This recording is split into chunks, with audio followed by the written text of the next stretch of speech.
I would tell the truth and have her come get the body, so I don't have to touch the dead fucking ferret because they smell even when they're alive. So I was can gonna only say imagine live that ferrets smells smell terrible. so bad. I can't even imagine what a dead ferret smells like. And now oh my god, I hate the smell of ferrets so much.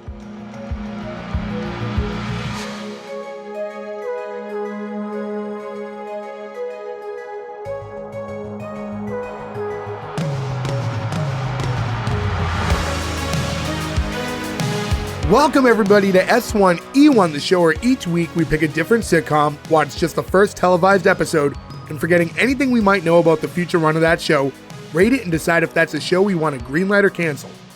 Today we're going to be talking about Kim's Convenience. Kim's Convenience went 65 episodes over 5 seasons on CBC television in Canada, but can now be found on Netflix. Today we're talking about episode 1, which was called Gay Discount, originally airing October 11th, 2016. So to get things started, I'm Jay Gags. With me as always, the guys, Nick, Ferg, Joe, and that's it. Gordo took the week off. What's going on, guys? Hey, yo. Young Bill Murray was very sexy. I stand by that also. I should have known that's what you were Hi. going to go for. I had a few, but that one seemed to be the, thinking of Ghostbusters, and I do love that he says a guy's not a gay guy because he loves Caddyshack. What is going on? We'll address that in Already a bit. way ahead. Very ahead. So Sorry, Kim's I had Convenience. sexy Bill Murray on the brain. This was a Who show doesn't? I've never seen leading into us doing this episode. What about the rest of you guys? Ferg, I know you picked it, so I know you've watched it. I've never seen it. I've actually seen the pilot before and maybe 2 more episodes. I started watching it on Ferg's recommendation a while ago, and I just stopped watching it for some reason. Ferg, was any particular reason you wanted to cover this one? No, it was a show that it was like a dry time in TV shows for me. I was scrolling around Netflix and found it by accident and really liked it. And shows like that, I kind of like to spread the word about, even though it's already canceled. I was going to say, to my knowledge, doing a little homework, so it was renewed for more seasons and then kind of abruptly canceled. Yeah, apparently I'm the kiss of death with shows. But there is a spinoff that's already had a whole season. Is there? Yeah, I didn't know that. Shannon, the girl who plays the manager at Handy Car Rental, there's a spinoff of her moving to another city. That's who they picked to do a spin-off of it? She There's become actually a some bigger part of controversy the about show. that because they were like, some people were like, you have an entire cast full of Asian people, and you went Asian with the white spin-off. exactly. Yeah. Which is like, ooh, I see that. But also, not to get ahead, but I mean, I have not watched more than this pilot, and her character was super funny, right? Yeah, It's exactly. clearly somebody you could build a TV show around. And, you say that character, but then think about Family Matters, one of the biggest sitcoms of all time, a spinoff of Harriet, the elevator operator from Perfect Strangers, so they just see something that they think can click, and you never know. Some things just hit, But yeah, we can get right into it if you want. So the show starts with 2 men in, I would say maybe their mid to late 20s, and they're entering a convenience store and asking the Korean guy who works there if they can hang a poster in the store for their Pride Week performance. And as soon as he sees it, he's like, "You guys are called Gay Town Boys?" And tells them that it's a very messy poster and goes, "Who make? Get refund." And hands it right back to them. I do love that this gag starts you off thinking that maybe he is homophobic, but the button on the end of it is that he actually really doesn't like the poster, and I felt so much kinship with him at that point. It was like, if you see, if I was playing a show and somebody made a terrible flyer for it, I was like, I don't even want to play this show anymore. That's an embarrassing looking, because it's so important. Yeah, I thought it was a nice little intro because you get a good vibe for the character. I don't know quite how to describe Mr. Kim at this point, or Appa, as I'll probably refer to him a lot throughout. He's very matter of fact. I think we learn a lot about the character moving forward, but early on, very kind of cut and dry, at least in these interactions. You know what's funny is the whole episode, I was like, who does he remind me of? And I couldn't, put my finger on it. Is it the grandpa from Three Ninjas? Because that's who he reminds me of. And I think that was the problem. I was trying to think of another Asian guy, but he kind of reminds me of Rob Reiner now. Oh, Is it the interesting. bald thing? Yeah, he's got like the glasses. He's a little bald. He's got a beard going. It was, I think it's him. Well, it's just like an Asian Rob Reiner for some reason.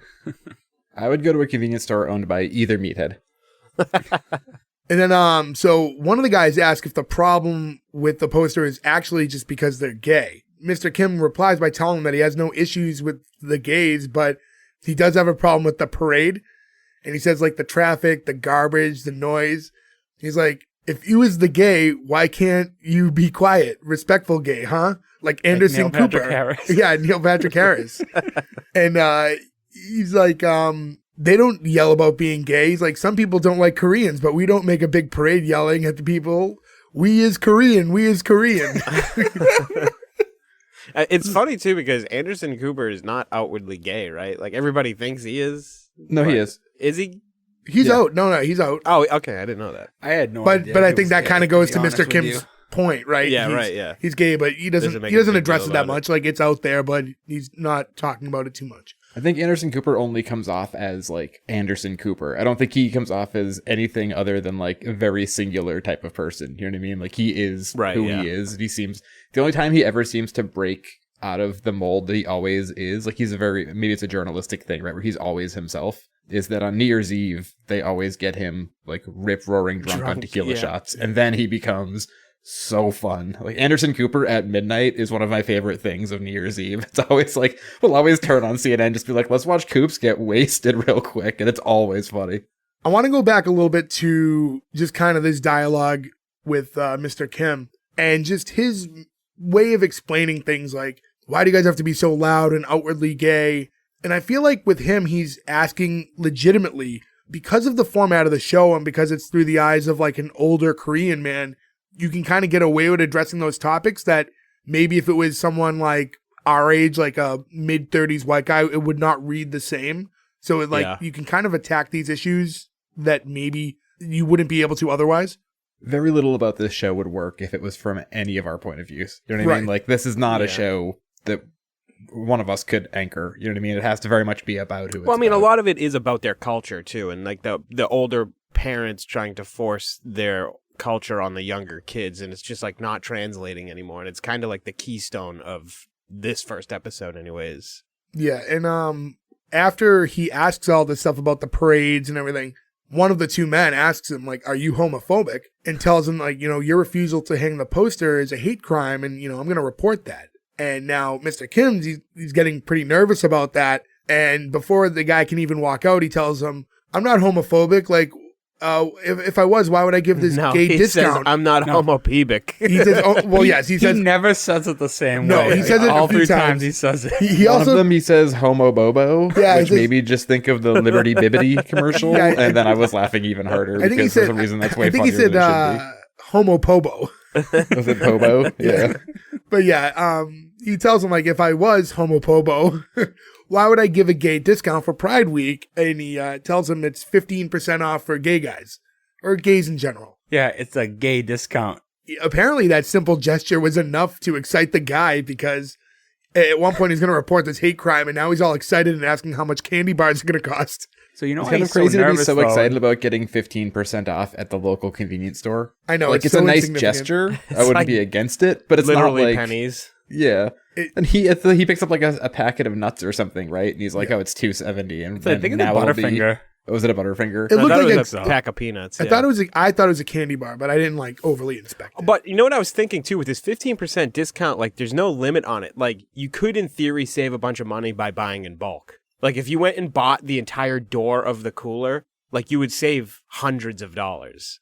Right. But I think that a convenience store is probably priced higher than 15% compared to a grocery store. That's true too. Yeah, true. So if you're like, "Oh, I'll just go get a bunch of like frozen Right, pizzas right. and stuff and have them," you'd probably still be paying more. It's But like, it does seem like this neighborhood is like a bodega type scenario where people go here more frequently. Yeah, Joe, like, you know what it reminds me of is you remember the convenience store near the apartment on Clay Street? Yes. That's exactly what it reminds me Very of. It's much, a little yeah. small, like one aisle and not really a ton in it, but it had what you needed. Although in this convenience store, if you open up the beer cooler that was never actually cold, there is just a giant slab of hanging meat dripping onto the boxes of beer, which always threw me off. I wanted to talk about this convenience store a little bit since you brought it up. looks like it's being shot in an actual convenience store. I'm under the impression that that was the set that they used. They just used an actual store. That's how it looks. I don't know, but It's not, no. Really? Yeah, everything in the show, including the rental place, it's all sets. I was surprised too. I'm shocked to hear that. Not so much for that as much as their house. Yeah, because it's filmed in Canada, I'd assume that like they just rent the Canadian like store. Well, Yeah, I mean, they use the exterior's real. That's a real convenience store. They just put a new sign on it to shoot all of the they do that exterior shots, for but all shows. They do an exterior shot. everything else is a set, though. I was surprised too because it feels like you're in a convenience store. And Nick and I worked in a convenience store for years, and I felt like, oh yeah, that's where I'm at. I can't believe, because I have notes about the house later, which we'll touch in a minute. Like, can't believe that wasn't an actual house. I mean, they probably film in Toronto or something like that, which is kind of like, it's becoming like the Hollywood up there. It's like, been for a while. It's cheaper to, well, for American probably films, Vancouver's the big one too right now. Vancouver, I think, but Toronto, yeah. I think a lot. But they probably have tons of sound stages and up there now too. Well, they tend to use Toronto when it's a big city because you can make it look like New York, or you can make it look like Boston, Chicago, or wherever, Boston yeah. for Fever Pitch. Yeah. But yeah, to go back to when he's doing like the math, when whether it was candy or peanuts or whatever, like he did the math pretty quick in his head, which I thought was impressive. But I was wondering like why that exchange needed to happen. Like he tells him, "Hey, I'm giving gay guys a 15% discount," and he's like, "Oh, how much is this?" It's like, well, you know how much it is. You could like do the rough math in your head. I don't know why you need the example. He's trying to I feel call like him out on his bullshit. Yeah, I think he's trying to he put him doesn't on the believe him. spot. But also, I feel like you don't have to do the math, right? Like, we've all worked at jobs with cash registers. If somebody was like, what's the discount? You're not trusted to do that math in your head. You ring it up and then you discount the price with the giant electric calculator that you're putting the money into. Like, you wouldn't just be like, let me write this down and, carry the one. They also ask him how he knows who's gay and who isn't to give him the guarantee. He just tells them that he knows, and he's like, I can tell. And they're like, you have gaydar? He's like, I have gaydar. 100% guarantee. He bought it at Sharper Image. That's exactly what I thought about, yeah. And then to close out that scene, because now that they think they're in good graces with him, they slide him the poster again and ask about hanging it, and he just simply replies, you can do better. And he slides the poster back. He's steadfast on the banner. I love that because Joey touched on that earlier, and it wasn't that he's homophobic. He legitimately does not like the poster at all and doesn't want to hang it. And that's what poorly the dude who said he was going to go report him was like a huge dick about it. But like from the get-go, it was apparent that he wasn't homophobic. I don't know if it was super apparent because he could have been masking that and using that as like the veiled excuse as to why he didn't. I mean, if you were homophobic, you would be outwardly homophobic, I think. I also think like the other guy that was with him knew Mr. Kim. He talks to him like they did talk to each other like they knew each other. He introduces him, so he says like, hi, Kevin, I think. And he seemed very nervous at the tension between the two. Like that other kid seemed very caught in the middle. He consistently gets mad at him whenever he calls out Mr. Kim. So Right. I think he knows he's not like homophobic. From there, we get to the intro, which is just kind of like simple shots of the family kind of like living in the city. And they just kind of have some like color effects to like change some of the things around them.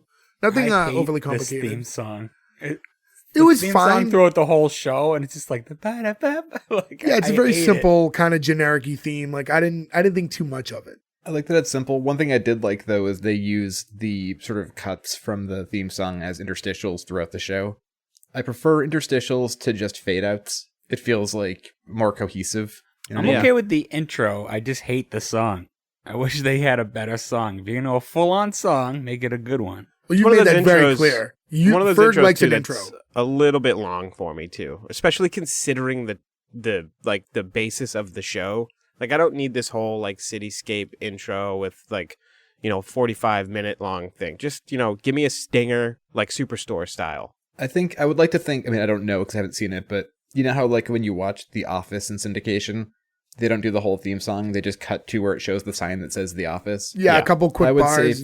I would say for this one, you could just cut to where it says Kim's Convenience on the sign and then go right into the show, right? I think you do the theme song for like one episode per season and then you shorten it. Like last week's episode, for those of you listening, we covered step by step, and the intro for that was 14-minute theme song. Yeah, it was a very, very long intro, and then they eventually trim it down a bit over time.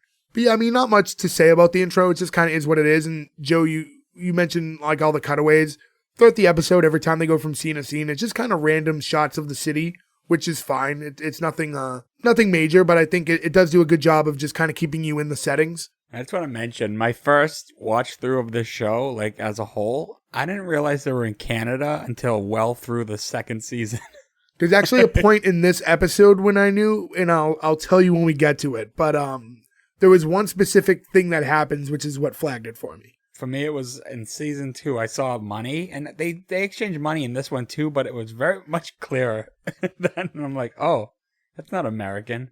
Canadian dollar bills are pretty awesome looking. I'm kind of surprised American currency doesn't have that strip in it yet, because it's a big security feature, right? So you'd think that with how often they change like the 20s and everything here, that they would go to the more secure currency. Yeah. There's a lot of coins there too, though. $1 and Loonies $2 and coins. Yeah. Loonies Yep. and toonies. One of the times we were in Canada, I was definitely a little too drunk. We were in Ottawa. Were you a little toony? I was a little toony, and I had all this change in my hand, and I like went up to buy a beer for Kelsey and me, and then I had to like ask the girl. I was like, "Which one of these is $2?" Because like trying to tip her for each drink, and she was just like, "You fucking idiot." Just, I would like, I would slid the take coin. so much advantage of stupid Americans. I'll tell you. I mean, I knew that one was $1 and one was $2. I knew that she wasn't going to be like, "Oh, that $5 bill is actually 1 Canadian." You know, like I would have known that. Having only been to Canada when I was like 19 years old, it certainly changes the dynamic if you're at a gentleman's club. We were 20. I turned 19 on that trip. Did you? I thought we throwing went in. coins at I thought we went Yeah, in. I have a question about that, Nick. I'm sorry. 07, I thought. I don't know, actually. I'm Regardless, Well, yeah, Jay, you brought up a point here. Now, I've never been to a gentleman's club. I'm not a gentlemen, gentleman in Canada. So how does that situation work? you just pelt them at them as hard as you can. No.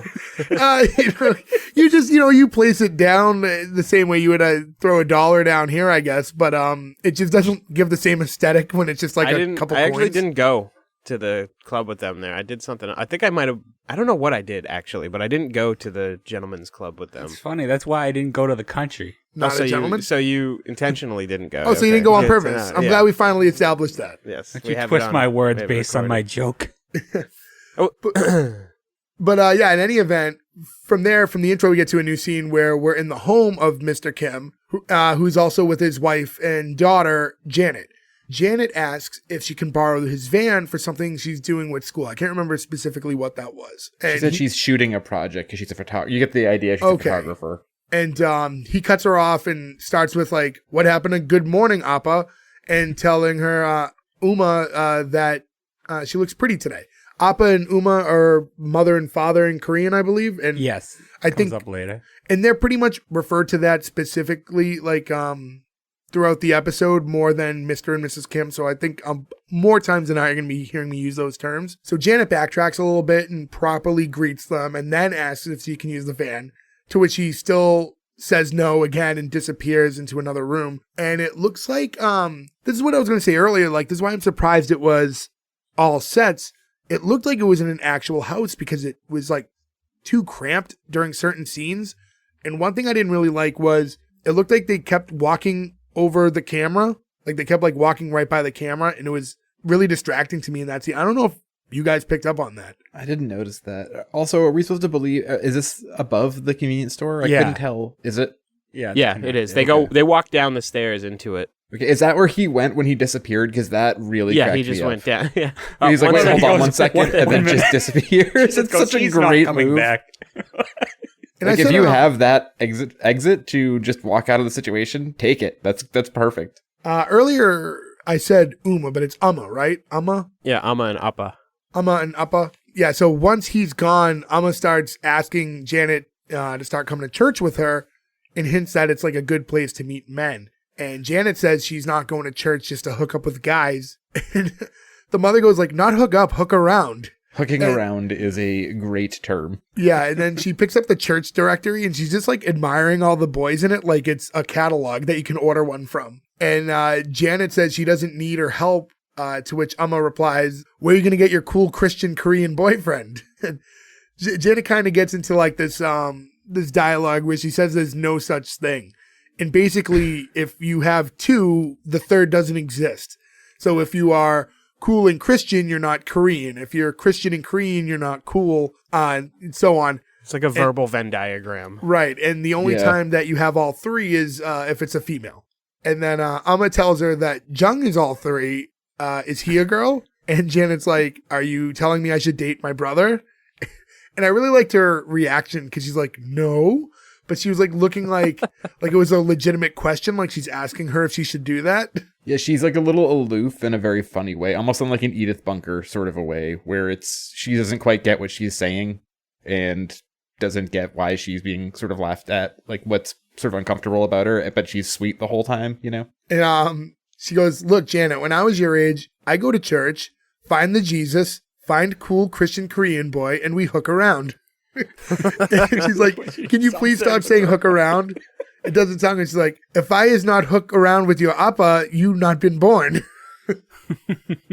I do like the idea of like somebody your fucking mother telling you about hooking around with your dad is just a conversation you do not Yes, want to have. I wrote that down. Like, I never want to be at that level of closeness with my mother. No, that's too far. Hey, she opened Pandora's box when she brought up hookup in the first place, all right? No, it's like it's a one-way street. It just is. Yeah, I feel like you shouldn't be, if you bring it up, it needs to be, somebody has to be the bigger person there. You both can't go down the road. That's a game of chicken you don't want to lose. From there, we got one of these transitions, but it is the Pride Parade that was being talked about earlier. And it looked, I mean, this had to be, like, they just sent someone over to go to a Pride Parade and get some footage because I don't think they would have that kind of budget for a few seconds. For a pilot. Yeah. We need some this floats looks like somebody went yeah. with the handy cam and just got some real footage. And it's pretty bumping, right? It's like a real deal Yeah, parade it's a going down. full on thing. Now, do you guys like a parade? I hate parades. I do too. As a kid, I can't love stand them. As an them, adult, I'm like, I don't want to be within 100 feet of it. Yeah, same. I mean- As a kid, I was like, okay, cool, parade. But now, like, especially working in the city on a parade route for all, like, the Patriots and Red Sox and stuff when like the that. Patriots or Red Sox would win, it would My be God, it's such a total nightmare. I mean, even the, like, I the watch the marathon, Thanksgiving one every year. Yeah, like I watched the Macy's parade like at home. I don't think I've literally ever seen a Macy's Day Parade. Really? I That's do so watch bizarre that to too, but me. I meant more being at one, right? Because watching it on TV is one thing, right? You watch Woody Woodpecker come down the road, you're pretty stoked about it, but like having Anything to be that's there. sadder. The sports At least parades, you're at an event if you go to one. like if there's a sports parade, I don't attend all of them now, but most of them when we were kids I did, and I don't know. I don't hate parades, but I don't have a strong opinion either way. I wouldn't, other than a sporting one, I don't think I would like go out of my way just to attend a parade. But if there was one there, I wouldn't be upset. We have boring ass parades. If we had like a really exciting one, I think it would be more fun. I think the problem with parades now as an adult is that it's almost like St. Patrick's Day, where it's like a day where people who don't usually drink decide to drink a lot. So like, especially when it's like the Patriots or somebody win, right? Like it's just drunk people in the street everywhere. And we're in Boston, right? It's a Marathon Monday. If you go, because there's the Red Sox game too, right? Every day, because it's Patriots Day. There's just over near Fenway Park, there's just drunk people all afternoon, like throwing up in the street. It's like, why do you want to be anywhere near that? But it's weird. It's like it's all perception because like the St. Patrick's Day parade, and for those of you who've been listening a while know we're all from Boston. The St. Patrick's Day parade in Boston to me is like insufferable. The one time I went, I was miserable. Everybody's dressed up like a green Muppet and just drinking like animals, and like I didn't want to be around it. That's because you're a stupid Italian. But like, so that I just didn't enjoy being at. But then a sports one, like say the Patriots win a championship and I'm there and the floats are going by, like I enjoy being at that. And it's not that different of context, but it's enough like I'm invested in the sporting team. I don't care about St. Patrick's Day. So it makes the event funner for me. You know what it is Boston teams just win so much. It's gotten old for us. We've gone to so many parades. And that's when our New York listenership plummets. LA. Suck in New York. No, that's actually one of our better states, our best state most times. So sorry, New York. Well, I can go get on record sucked as for all the instead. New York people here and say that I hate the Patriots. So Yeah, fuck the Pats. yeah, Nick is a resident Giants fan. What am I talking about? That's true. And then, bitches. anyways, so we get back to the store and there's a man checking out and he asks about the gay discount. And they're having like, when he's asking, the way he's saying it, like, he has a very, like a feminine voice. And Mr. Kim just tells him, finish your sentences, because he keeps like trailing off and like not like closing out his final words. It's very parental or teacher-like almost. Right. To stop him and be like, finish your thought here. And he tells him like, yeah, there's a 15% discount for all the gays, and then gives him his total. And he's like, well, is that with the discount? And he's like, no, you're not gay. And the guy's like, what? I'm definitely gay. Some even say I'm too gay. And Mr. Kim says, you're not gay, 100% guarantee, just pretending. And the guy like is like, this isn't over. And but he does pay for his stuff, but he's very mad. And I'll say his effeminate voice like does kind of subside a little bit in that moment. When he gets like serious, he everything kind of changed when he couldn't get the discount. Is this also too where he says, has a gay accent too, so it's like tough. Like yeah, there's actually I thought it was pretty interesting, right? For you mentioned the accent, right? That a lot of the people who come in to the convenience store also have accents, right? Like there's a woman who comes in who seems to be like an Jamaican island accent. Yeah, it was like a Jamaican, and he seemed to be like I couldn't place his. He's like maybe Cuban, or I couldn't really specifically tell. I would guess Cuban. He also one of Mr. Kim's best friends, who isn't in this episode, is like Middle Eastern or something. He has a heavy accent too, and they always talk. At this point with that customer, and to skip ahead a little, we do see him later on. Were you under the impression that he was faking it for the discount? No. At this point? I was. I thought he was at this point, but I wasn't sure. He's a reoccurring character. Oh, he is later on? I didn't think he was faking it. And again, it's hard for me. Obviously, the conceit of him saying, I have a gaydar is going to lead to a bunch of stuff in the episode, going forward where people are going to be, he's going to be wrong, right? But I didn't get that. I still won't believe that anybody would fight that hard for a 15% discount at a convenience store who was, it just doesn't make sense to me. So like, it's hard for me to even believe it that somebody would be faking it. Is it 15% bulk or is it 15% per item? Wouldn't that be the same amount total? It should all even that out. would be the same thing. Yeah, it would even itself out. I don't know if PEMDAS applies there. Yeah. So from there we go to handy car rentals, and there's two guys working in the garage who need to clean out one of the rentals, and clearly there's a dead animal in the back seat.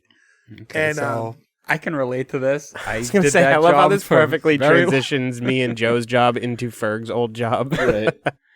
We never found a dead animal, but we found some fucked up things in cars, and to put you on the spot, can you think of like one or two that like really stood out to you in your time working at a car rental place? More like gross shit. Like we found like condoms in the like back like part where you like store shit. We found like it's just people are filthy people when they rent a car. You must have found condoms all the time, right? That had to be a constant. Mm-hmm. Yeah. At least they're being safe. Food, like old food under there, but like people don't rent stuff that long, so it's most likely like I cleaned the car and didn't get the food and they never found it. Like it's a daily rental, but the food is months old, just covered in bugs. Old, like that was my shit. fault. Like, my bad.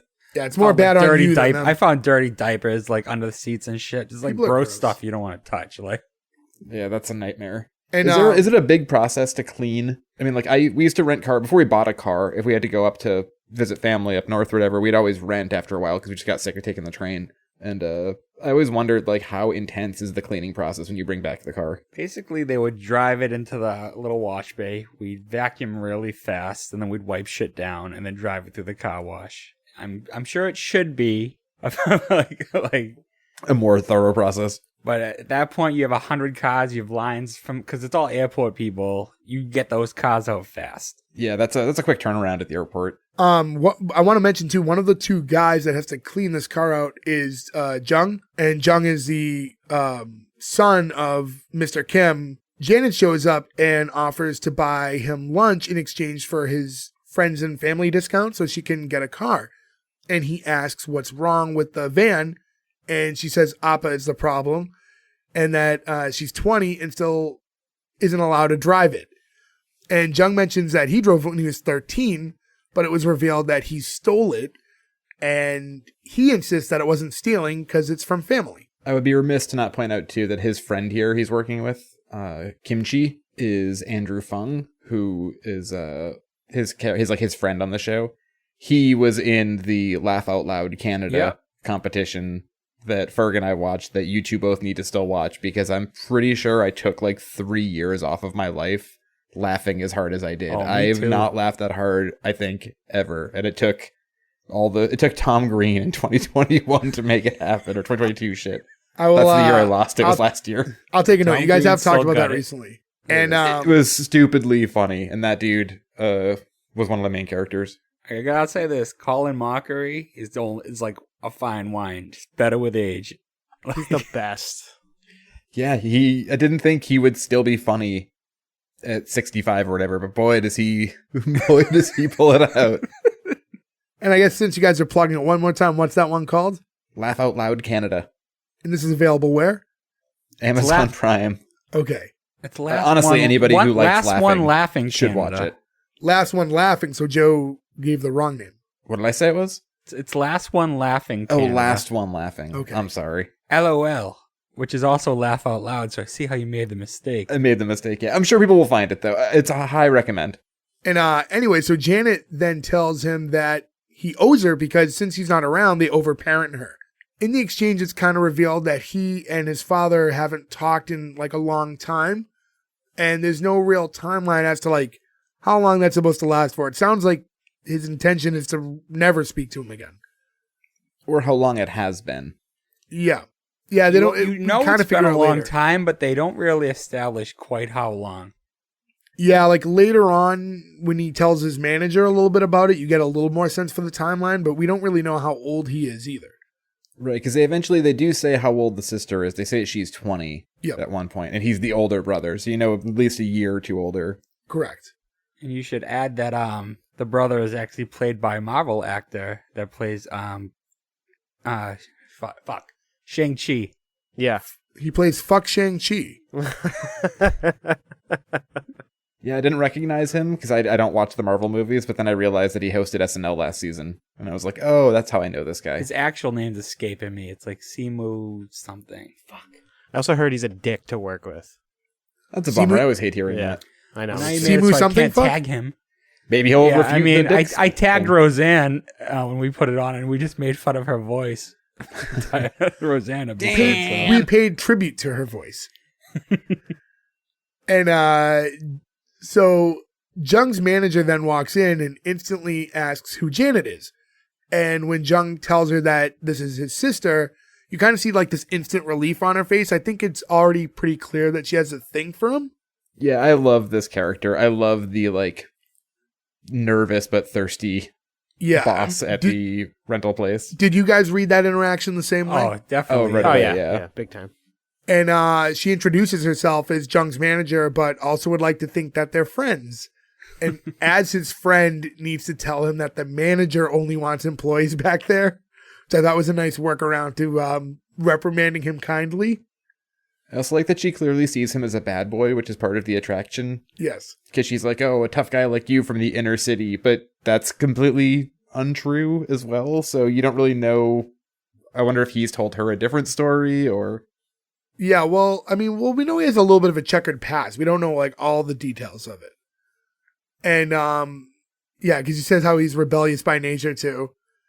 And she's like, but rules are rules, understood? And then she's like, understood in the hood.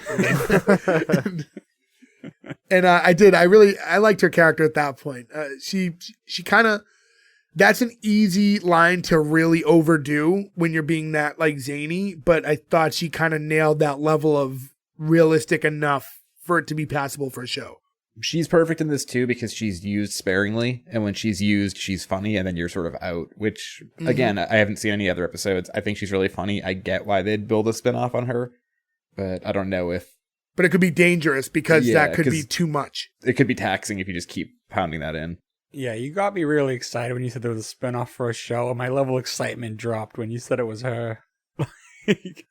She's one of those characters that's like you're saying, she's best as a side character. I don't know if she can hold her own show as that character. Maybe the actress can, but... Yeah, because I think like your initial... Now, I've legitimately at this point only watched one episode, but my gut instinct would have been like Janet moves off somewhere, like, you know, and gets a job in a new city, and like that would be the obvious spinoff show. Right, like it'd be like Another World from the Cosby Show. Exactly, right? Where yep. it's like, okay, the daughter goes off to college, and now we're going to follow her, and then other people can sort of poke back in, right? The sort of standard way you do a spinoff like that. Right. And before leaving, the manager reminds Jung and the other guy that the reason that she was there is because a customer called looking for their pet ferret.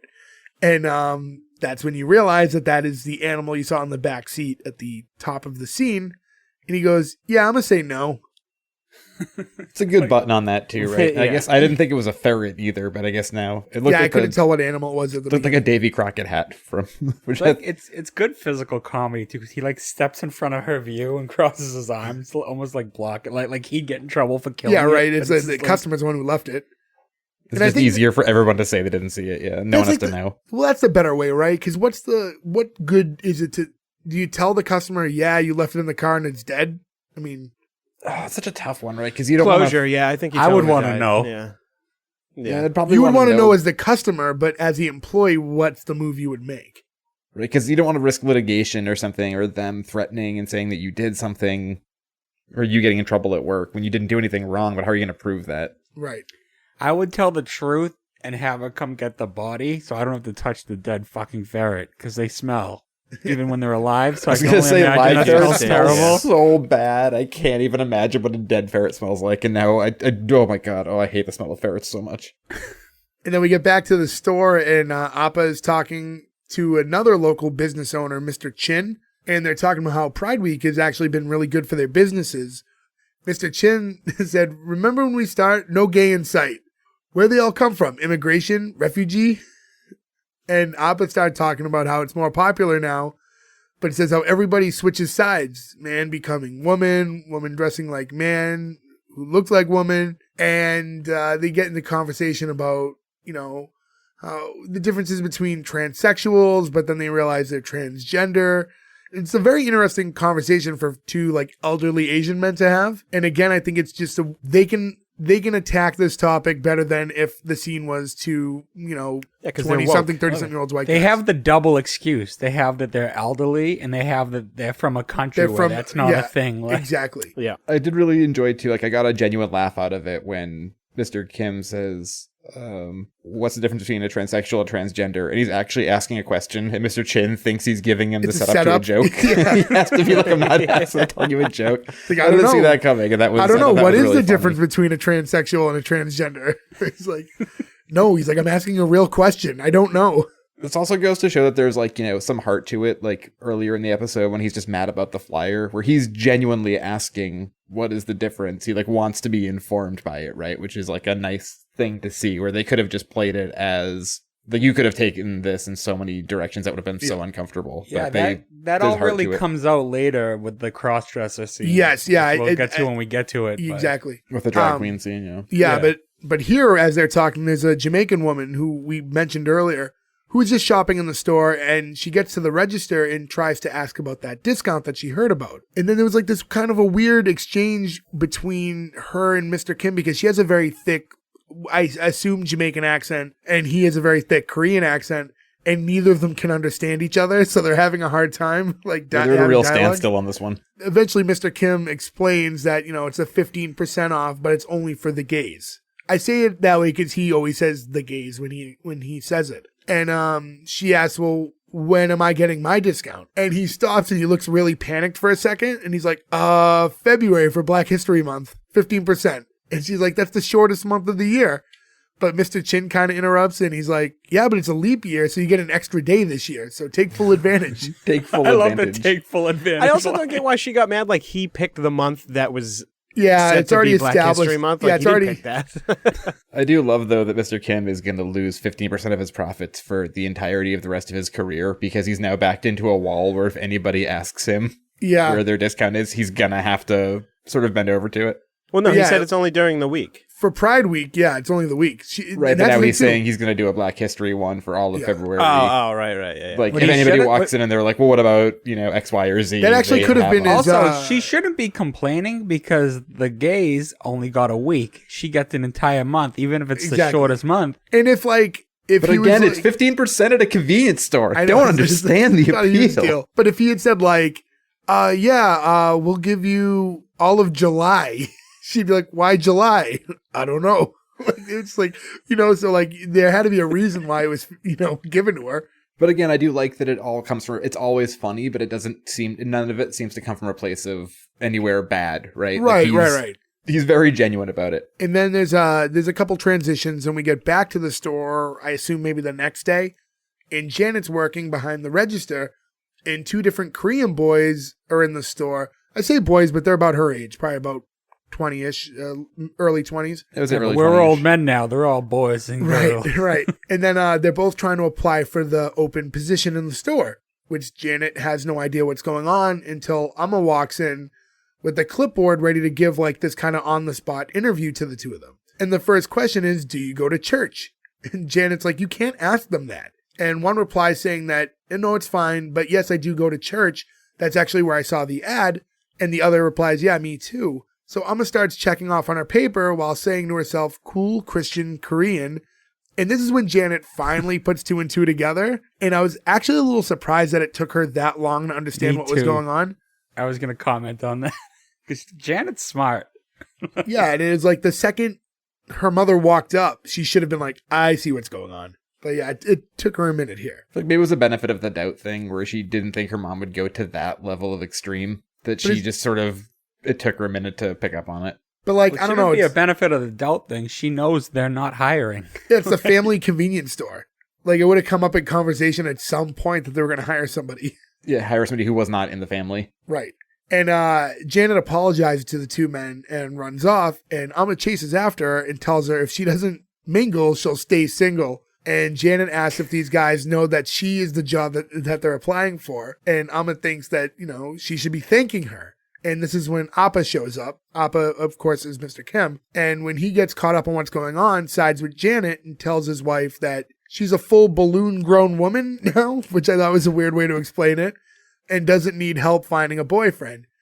And if she does find one, then how is she going to take over the store? And that's when Janet informs her Appa that she isn't going to be taking over the store. I did think it was a little strange that his concern was if she has a boyfriend, where will she have time to run the store? Like, Yeah. I don't know. That could still work. You could have a boyfriend and also have a job. I did like too where she's like, you can't be doing it because she'll be pregnant. And then the dad's like, she's pregnant? Like Yeah. just immediately thinks it's happening in real time. Yeah.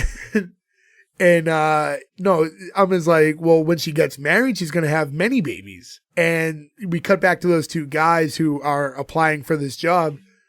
And they're like, should we come back another time? And the mother's trying to keep them there.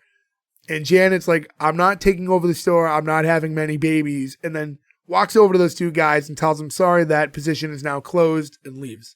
And then this is one of my favorite parts of the whole episode. Appa walks up to the two boys and goes, we have a 15% gay discount only for this week. It's lucky day for you. And looks at the taller of the two boys. And he's like, oh, no, I'm not gay. He goes, it's okay. Sometimes gay take time. He talks like Master Splinter. Yeah. And after he says that too, there's just like this wide shot of them all just kind of standing there, and he just slurps his coffee like. Yeah. There's a good button on that one. So from there, the next scene is they're going over receipts, and he kind of discovers that he's a little short. And when he checks the money under the counter, that is when I realized it was Canadian. So you also detected it through money. That's how I figured it out. That's funny, yeah. So it was right here. It was like when he was going through the receipts, he then like looks under the register and kind of picks up like the drop money. And I saw some bills there, and that's when I went, wait a minute. And I was like, is that Korean currency? I was like, that doesn't make any sense. No. So that's when I put two and two together that it was Canadian. I like how you first thought it was Korean money. Well, it was like, You have to use Korean money in this Korean convenience. well, it wasn't like US dollars at first. So it struck Yeah. as like, why aren't they using US currency? So that was like the next in line. But then I realized that doesn't make any sense at all. So then we arrive in Canada. So now enters the man who was denied that gay discount earlier. And this time he brought his boyfriend in as proof that he's gay. And the boyfriend, on an aesthetic level, is a lot more feminine than he is. And also very clearly annoyed that he even had to come to the store for this specific reason. Like, hey, I need you to come to this little convenience store with me just to prove that I'm gay. Like, he obviously wants nothing to do with that. I would love to see a scene where they have the conversation back at like home or at a restaurant where they're talking about it, like getting coffee that morning and they're like, okay, this is what I need you to do. This guy doesn't believe I'm gay and it's really sticking in my craw because I want 15% off at this convenience store for this week. More I about the don't principle understand it. than the actual monetary value for this At this guy, point, it yeah, it's seems. principle. I mean, for this guy, yeah, it definitely is more of a sticking point, but And I'm pretty sure he just found his one gay friend because I'm still convinced he's not gay. I don't know. So we'll get into that in a second because the dialogue between them is a little. The dialogue between them as they left is. It seems pretty relationship. Well, that's why I said his one gay friend and not just like he picked a random gay guy he found at Pride Month to help him get the discount. Well, it sounded like they have a history, like a history, because it seemed to be jealousy. We'll talk about it in a second. So, Abba then engages with the guy again and asks him what his favorite movie is. And the guy stumbles a little bit and he says, it's Caddyshack. And he's like, with Bill Murray? See, not gay. Nothing makes me happier than to finally get a test of his gaydar, because for the whole beginning of this episode, it's just internal. Like, he has an internal gaydar, quote Yeah, unquote. like he just sees you and knows. Right. When he has to actually put it to the test, the question is, what is your favorite movie? And I want to know, like, what the writers... there had to be, like, 15 or 20 movies they were going to use, and they settled on Caddyshack, which I think is a perfect movie to settle on. Yeah. It's so random. He could have said something like Lethal Weapon or something like masculine. It's like, there's no way that you'd be gay liking that, or Terminator or something. And they went with Caddyshack. It's such a great choice. Yeah, I love it. For Joe's bachelor party, we went to a Caddyshack themed bar. Yeah, I remember some of that. I'll say this, my recollection, I can't even remember the name of the place. It was very loosely Caddyshack inspired, not as much as advertised. Yeah, we were given a bill of goods where it was like, hey, after this concert, do you guys want to go to a Caddyshack themed bar? It was like, oh my God, I want this, nothing more in the world that I want than this. And you walk in and it was just a bar, and then there was like a Caddyshack poster. Yeah, and like a couple of the drinks are like have a name, and that's about it. Right, yeah. It was like a drink called You Scratched My Anchor. And you're like, I guess, guys. Okay, sure, but fuck, whatever, I'm here. You walk in, they just play the Caddyshack theme on repeat, and that's why it's themed that. I think they did have a TV that was just playing it over and over again, but the TV was the size of like Michael Scott's TV that Jan throws the throws the Dundee into, and they had like giant other TVs playing sports, right? So like it was so like, what's happening here? See, effort. And they weren't even playing golf as sports. One wants Also to watch true. golf on TV. Did I ever? I don't know if we've talked about this before on the show or not, but it's closed now. But there was a cricket themed bar in Cambridge for a little while, Like Rickety Cricket? much like Rickety Cricket. I'm pretty sure you mean Jiminy Cricket. Oh, that's what it is. The best friend of Jay Petto.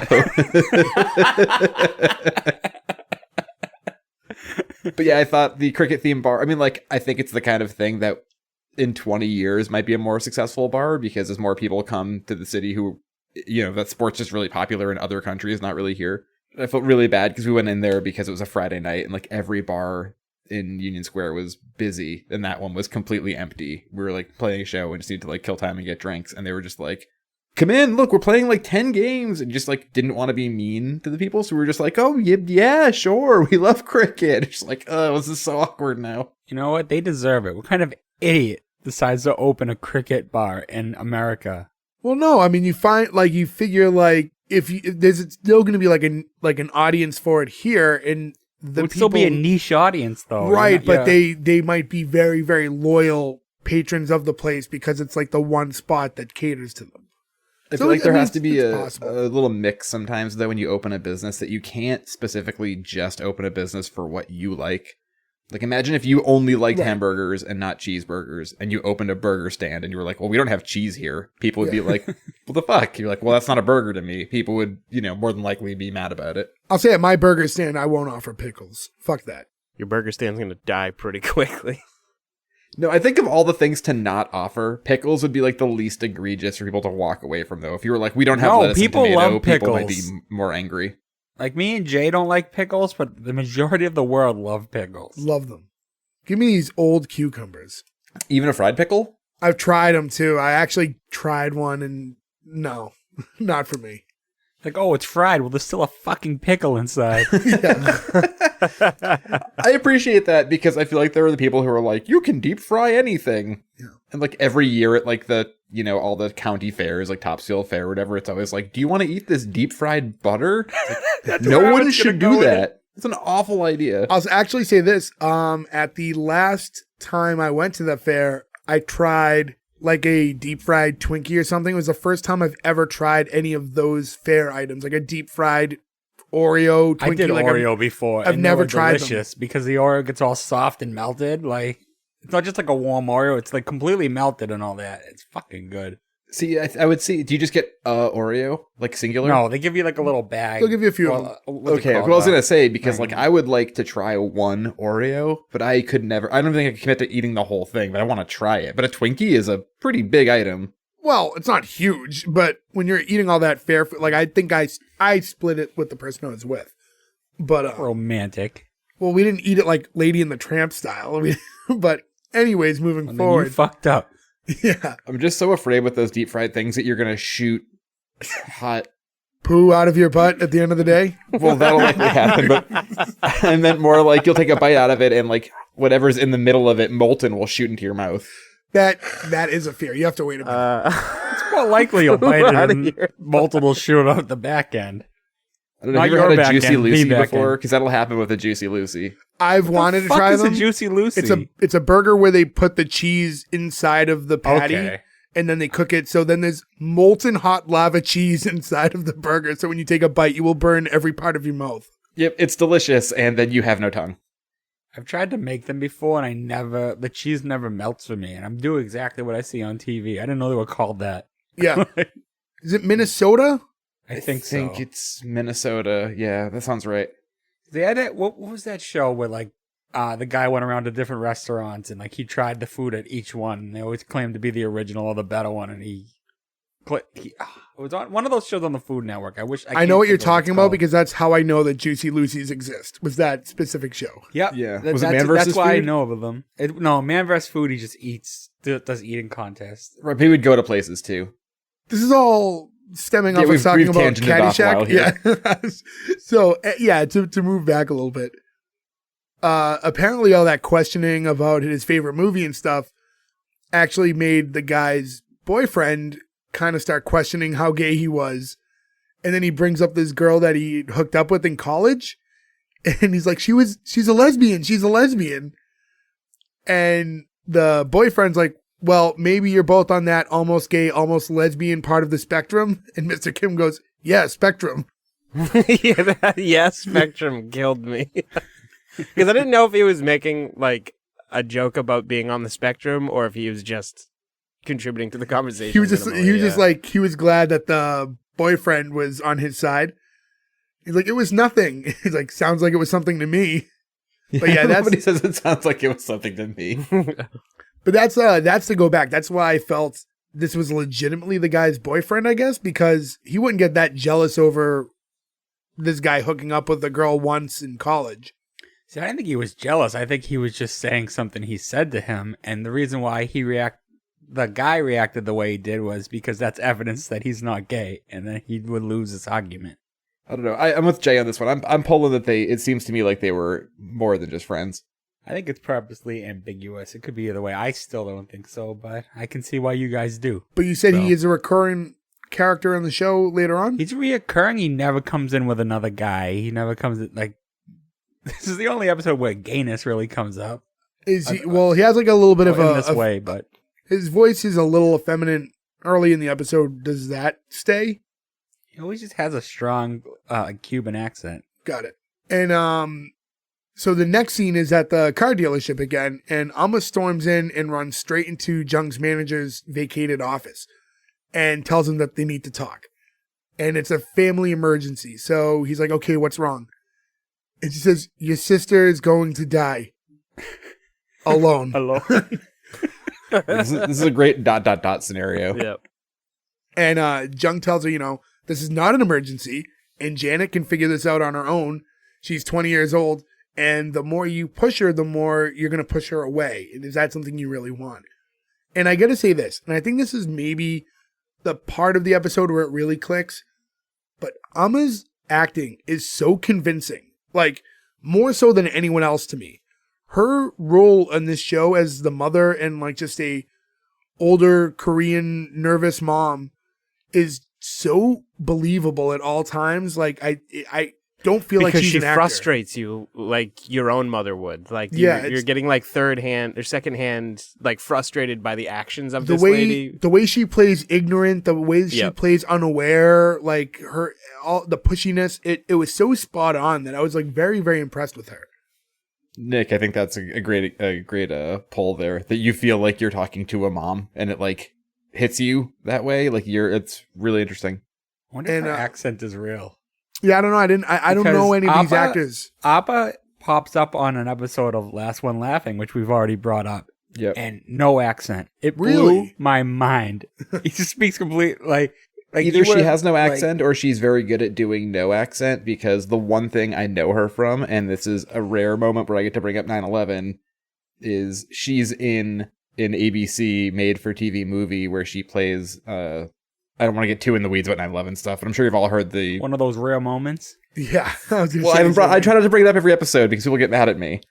But the flight attendant Betty Ong, who calls, like, it's the famous actual audio recording of the woman being like, this is what's happening, we're being hijacked.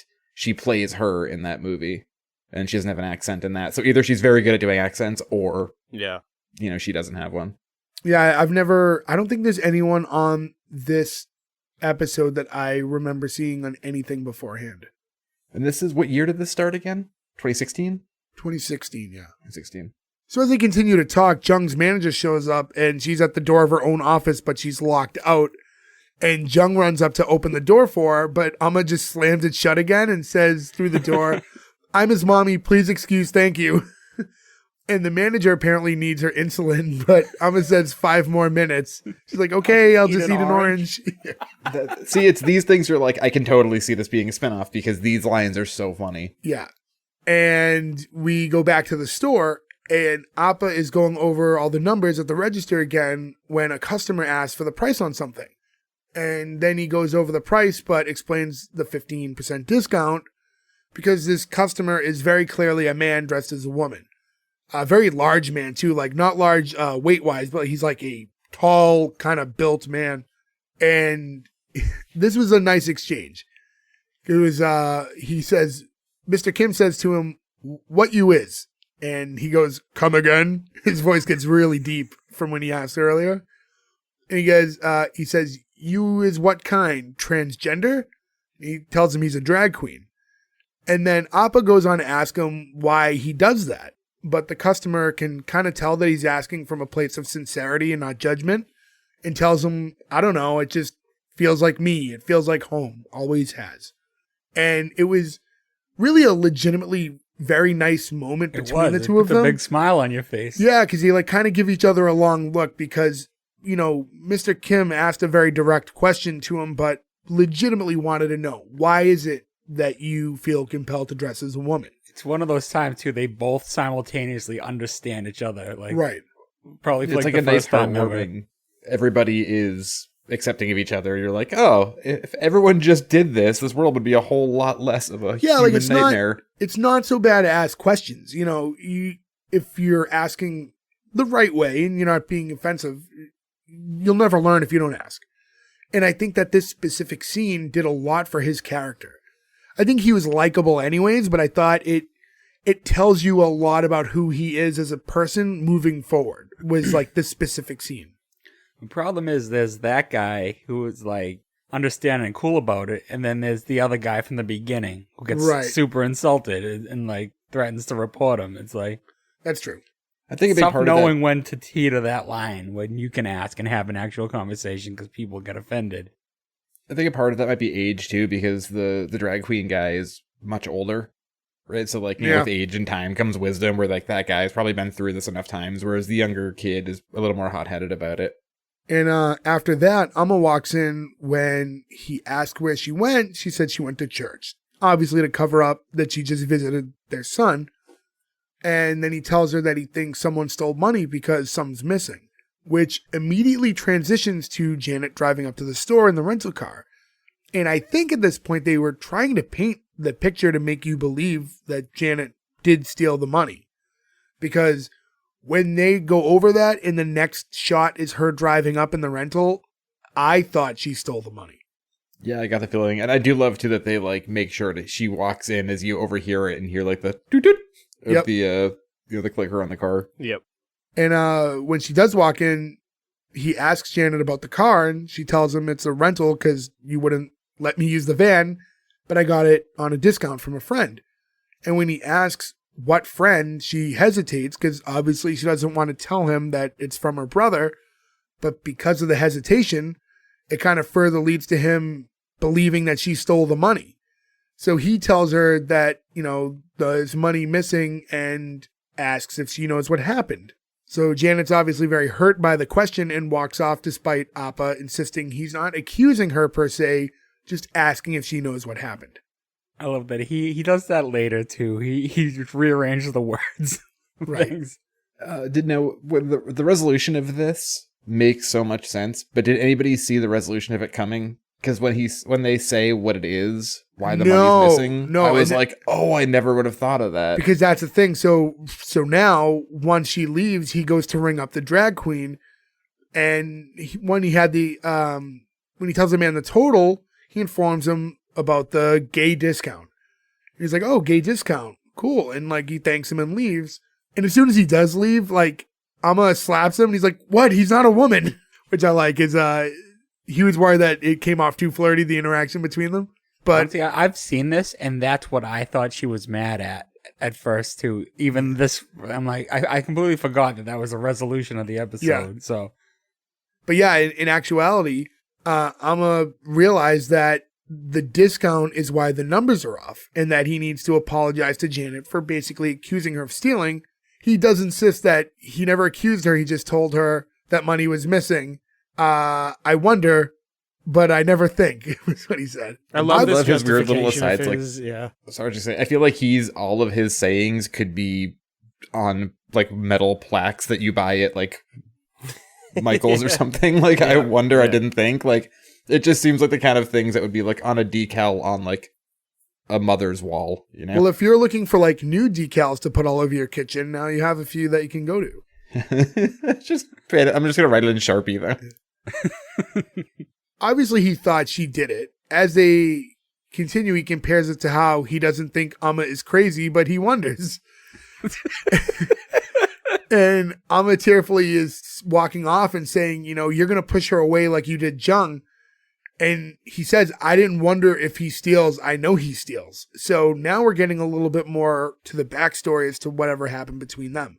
Because I assume this is not the stealing the car. I think there's more to it, but I could be wrong. Right, because if he's over 20 and he stole the car at 13, right, you don't think he'd be on his own from 13. So, the family wouldn't probably cast him out. So now we know what this whole discrepancy is about.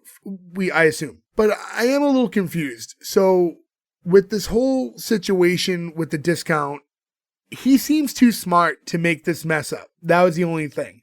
It was the whole, you didn't factor in the 15% discount, but why was he ringing everything up at full price and then doing the math in his head and then entering that into the register when you could put the discounted price into the register so your numbers are correct? Yeah, this seems like an odd way to do it. I mean, we mentioned it in the beginning, right? Where it's like, why is he doing this not in the... And I guess it's so that they can have this moment later on, but... Yeah. It just seems like a very, it makes sense. Okay, so the money's missing because you didn't factor the discount. He's working off of a cash register, so why would he be ringing in a different number than the one that he's actually doing for the transaction? Right, it's not like he's scanning things in with like a barcode reader, which exactly, he's punching everything in by hand. Yeah, so this whole thing kind of it's not really meant to be read into, though. I think this way. No, but that's what we do here. Yeah. We talk about it all the time, where it's like, why is any of this under a microscope? It's like, why? Because we need to kill 3 hours every Thursday night. Well, it's tough because we don't know how much time passed, and from that morning, where this was a spur of the moment thing for him to not get in trouble and get it reported, it could just be a day. So it's not like he has stuff programmed in the cash register. He's just doing it all in his head. No, but if you look at that register, it's not like a big digital, and the receipts are like kind of the strip, which is simple numbers. Everything's manually being entered in there. Then I don't know. Right. But yeah, so anyways, the next scene is the two parents now knocking on Janet's door. When she doesn't answer, Amma says, see, she ran away. And Janet through the door then says, I didn't run away, just leave. And Appa's like, okay, because he wants nothing to do with this whole situation. He doesn't want to have to apologize or address any feelings or things like that. This has one of my favorite sitcom tropes in it too, in her room, where it's like, it's always friends of the usually set designer or somebody's bands. Like, these people always have these posters on their wall of bands that no one has ever heard of. You know what I mean? Like, that are just like, it's somebody's friend's band. And like, I'd love that. I would love to be in that situation, but it's always, everyone's room has this in it in a show like this.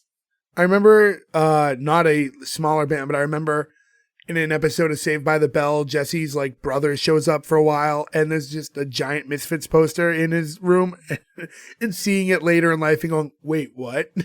Yeah, sometimes things like that slip through, which is always pretty fun. You'll notice that. And I did like to, in Full House, they would always have like, it felt more realistic because it'd be like, oh, it's a giant George Michael poster on the wall. We were like, oh, I believe in 1988 these girls would have this on their wall, you know? When Amma goes, Janet, we are sorry, and who you hook around with is up to you, Janet finally opens the door and thanks her for that. So now she's free to hook around with whoever she wants. And then tells Appa, since I know it will kill you to apologize, if you return this car rental for me, we'll call it even. So he agrees and tells her to watch the store.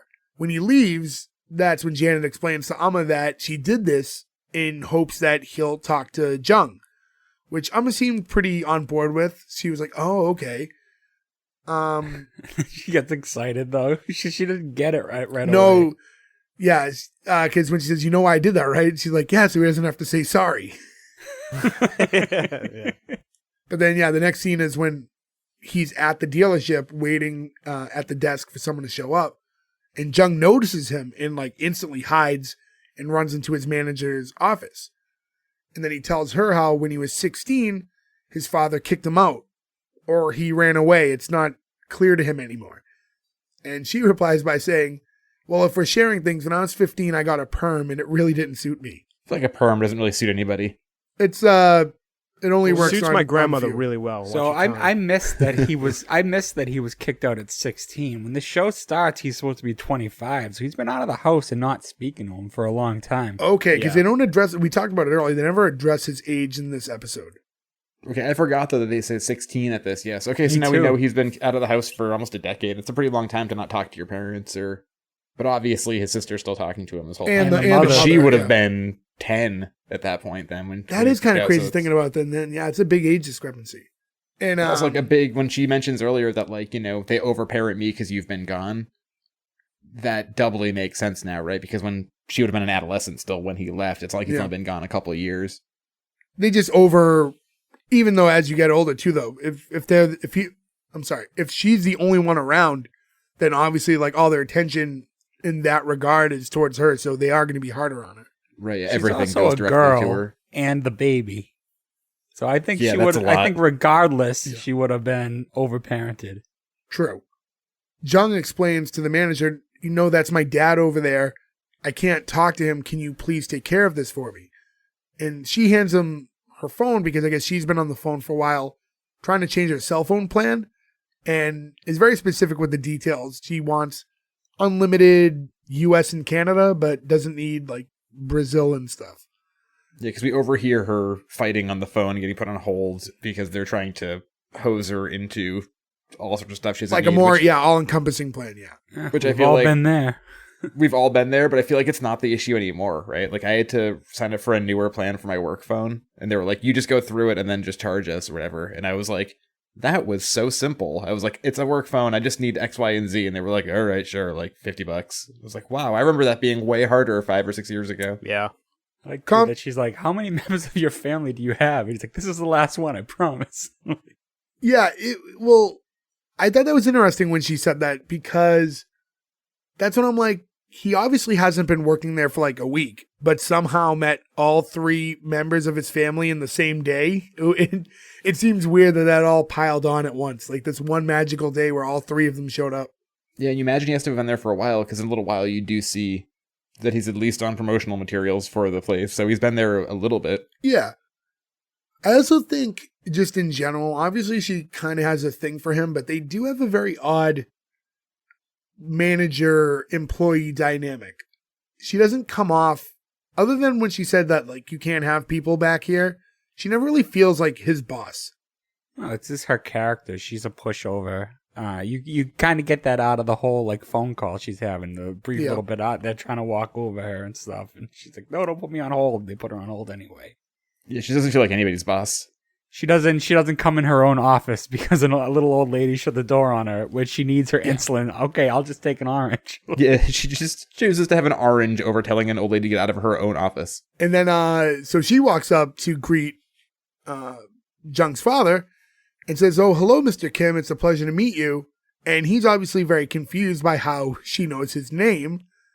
And then she goes on to tell a story about how family's tricky, and talks about an uncle that she had that was a fisherman. Uncle. And he always reeked of fish, and she never wanted to hug him. And then one day he went out on a boat and never saw him again. And other than the occasional postcard from Mexico. And the point is sometimes she yearns for a fishy hug. I like how they allude to like he died at sea, but then you Yes. find out He just left. went to Mexico. It's another ... joke. Like, they use that device twice in this episode, and it's funny both times. Yep. And she's like, "Do you understand?" And he's like, "No, I'm here for a car rental." That he just does not give a shit. Yeah. And so she goes to take care of everything. And while she's gone, he turns around and he sees the poster of all the employees at the shop and sees his son on the poster. And he's very, I don't want to say startled, but surprised by it. Yep. I want to know where she walks off to. He's returning the car. He gives her the keys. The computer's right in front of her. That would be Probably the goes first to hand step the to keys checking to him one of the in. workers or something. But this made me think about. It kind of made me think. You remember when they had to make like the video in Dunder Mifflin for like their branch, and Michael insists that, and the picture reminded me of that because it's actually all the employees in that picture that actually work at that location. If your boss was like, "Hey, we're gonna take a picture of all of us and hang it up," I'd be like, "Fuck no." Like, I'm good. Like, I don't need to be a part of I don't want any part of Like, that. yeah. Really? I'd be no, all I about would it. hate. Well, I know you and Jay would. You're very self-involved I've actually, as far as your you'd pictures be go. surprised to know how many employee photos I've actively walked away from to not be in it. I don't Why, want to be though? in anything like that. I just think that stuff's corny. I mean, you But, did take that picture with Mark Zuckerberg. But Well, Mark Zuckerberg kind of photobombed Jay's picture, to be honest. That's true. Yeah. yeah, very fair. There was things like that. Taking a big employee photo like that and having all the lesser crew members, depending on your turnover, management's one thing, but the guys who just clean I the know they've cars, changed so much. Yeah. how often are you going to update this poster? Yeah, I mean, that's anything, right? Like, when there's a lead time to anything, like, this isn't a contract job, right? Like, people are going to come and go. It's not a career-based opportunity for a lot of different people, right? Like, Right. You can't keep that up to date. See, that a job like that's usually a last stop. Like, you've tried other things and you're like, well, I can make commission here, good money.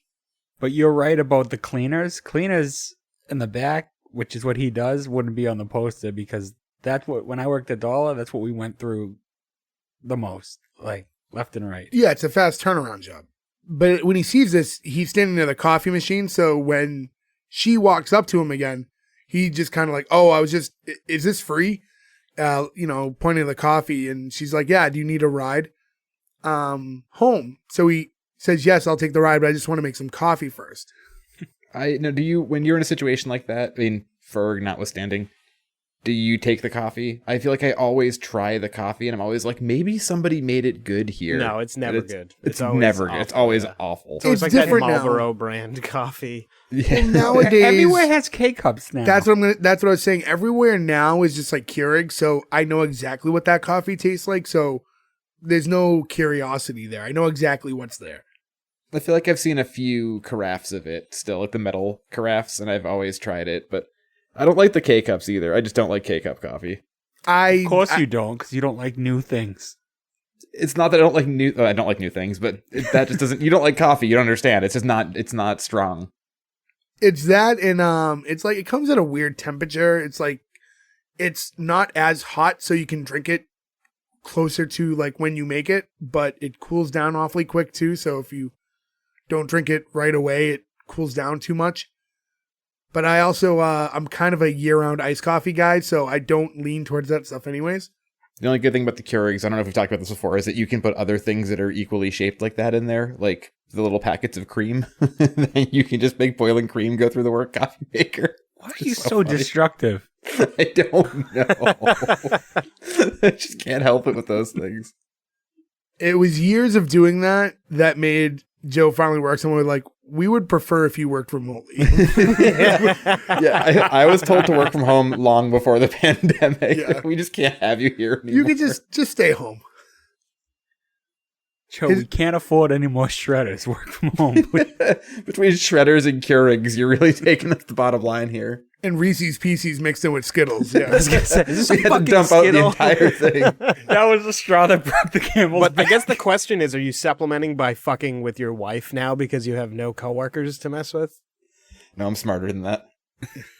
Good. Yeah. They're like, who the fuck hired Dennis the Menace? Anyways, moving forward, he gets back to the store and Amma and Janet are both waiting there and they want to see, what happened because they were both expecting him to talk to Jung. So they ask him, hey, did you see anyone there? And he says, yeah, Shannon, the manager, and talked about some of the things she was talking about. And Coffee is good. the coffee's Fishy good. uncle. Yeah. Fishy uncle. Fishy uncle. So then they asked him if he saw anyone else, and he said, no, it's a car rental, not an international airport. Which is good, because I think at this point, obviously, he obviously didn't see Jung, but he's aware of his presence there. So I don't know if he's aware that they know that. He must, right? He must know, at least Janet knows. Yeah, I mean, if she sent him on that errand, I feel like she has to now know that it was in hopes of making them cross paths. And that's Yes, especially because she already told him that she got the a discount. discount Yeah, from yeah. a friend. Then through the door comes one of the boys who actually applied for the job earlier when Amma was trying to set Janet up. And Appa walks up and immediately says, look, you're cool, Christian, Korean, but even if Mrs. Kim likes you and even if I like you, it doesn't matter. Janet has to like you. Understand? And as he replies, Janet cuts him off to ask if he picked a restaurant. And then they are actually about to go out on a date together. And Appa cuts them off before they leave and says, what's the Korean Independence Day? And the boy replies with the correct date and says, it's I think it was August. Wait, Jay, you don't know off the top of your head? August 15th, 1945, I think. right. And then he says, Gwangjok Boy or I'm sorry, Gwangbok Joel. I'm sorry. Okay, all right, man. Hey, you tried, man. Well, anyways, he says the name of the actual holiday, and Appa then just goes, okay, have a good time then. And as they walk outside, Janet says to him, I told you he would ask that. So that was a little zinger at the end. And so she decides to actually date one of these boys that her mother did bring to her and tipped him off ahead of time, hey, my dad's going to ask you this question, which is weird because you would think that was more something that the mother would want for him to know, like, this Korean history. It seems less important to Appa than Amma. I feel like such an idiot that I did not realize that was one of the kids from the beginning until you said it. Really? You didn't pick up that he yeah. was one of the two kids? No, I thought that she was like, that he was just like another boy coming in and he assumed that it was another kid that she had. Yeah, no, he was one of the for. kids who was who went for the job. The one that Appa did not think was gay. I like Right. that it showed growth from Appa too, though, because he has the whole speech about Janet has to like you. It shows that he's scared of pushing her out now after seeing the sun. So through all that, he actually cares about her feelings now and stuff. Yeah, that is true. I feel like you actually see, you have a perception of him at the very beginning of the episode, and you have a very different perception at the very end, and they build it, like, through the whole thing, you keep getting more and more of it. And I think that makes you want to see him more than anybody in the show more, you know? I think why didn't he get the spin-off? Well, because this show is already all about him. It's No, the show's all about Janet. Is it really? Yeah. That's not how episode 1 comes off. That's interesting. I feel like it'd be hard to do a spinoff for him, though, because, like, if you think of, I think it's weird we brought up All in the Family again, but if you think of, like, the All in the Family spinoff, they do it just for Archie, but then Edith has to be dead, and the kids have to be divorced and move away, right? Like, to have somebody who's the head of a family have a spinoff, you have to have a situation where the rest of the family is not involved. So Right. it's either, like, he gets sent to war, or everybody around him is gone.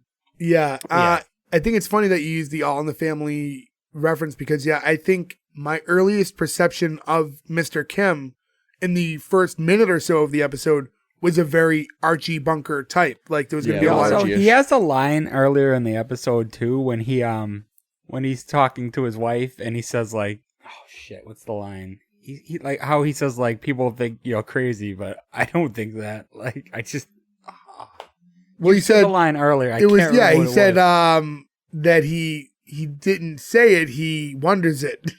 Yeah, that's a very Archie Bunker Yeah. line. Like, Then another one of those good lines that is just like, you know, you could use on like a bumper for this show in a commercial. You can see that as like a really quick, like, what's the show about? Like, oh, okay, it's a guy who says things like this. That's probably pretty funny. oh, it has nothing to do with the Korean thing. But you guys see the similarities to Fresh Off the Boat, where it's the two Americanized children with the old school parents from Korea. There's definitely parallels there, yeah. Where she's very Americanized, like, no, I don't want this. I don't want the old ways. And they're like... Yeah, I mean, I think the fact that they're both from different Asian descent, you kind of can think of that. But I think almost any show where the parents are immigrants from That's what I any mean. country. But it's the child born here that not in the old traditional ways.